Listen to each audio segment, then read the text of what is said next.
আল্লাহর এক বান্দা ছিল নামাজে সেজদায়। তখন আল্লাহ রাব্বুল আলামিন তাকে ডাক দিয়ে বলে, বান্দা তুই যতই নামাজ পড়, যতই সেজদা কর, তোর জায়গা জাহান্নাম। এই কথা শুনে বান্দাটি বলল, আলহামদুলিল্লাহ।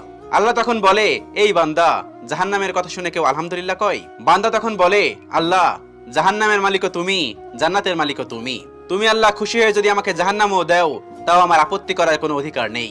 আল্লাহ তখন বলেন, বান্দা, জাহান্নামে গেলে তুই পুড়ে যাবি, তোর খুব কষ্ট হবে। বান্দা তখন বলতেছে, আল্লাহ, কষ্ট শুধু আমার হবে না, তোমারও হবে। আল্লাহ তখন বলতেছে, বান্দা, তুই পুড়বি জাহান্নামের আগুনে, আমার কষ্ট হবে কেন? বান্দা তখন বলে, আল্লাহ, কোনো মায়ের কোল থেকে যদি কোনো বাচ্চা পানিতে পড়ে যায়, তাহলে কোনো মাই দূরে দাঁড়িয়ে থাকতে পারে না, দৌড়ে গিয়ে বাচ্চাকে কোলে নেয়। আমার বিশ্বাস ওই মায়ের চেয়ে কোটি কোটি গুণ দয়া তোমার বেশি। আমাকে জাহান্নাম দিলে তুমিও আল্লাহ শান্তি পাবে না। আল্লাহ তখন বলে, বান্দা, এই দলিল তুই কই পাইলি? বান্দা তখন বলে, আল্লাহ, আমাদের জাতির পিতা ইব্রাহিম আলাইহিস সালাম তোমার প্রেম মুখে নিয়ে যখন নমরুদের আগুনে পড়ে গেল, তার আগেই তুমি বলে দিলে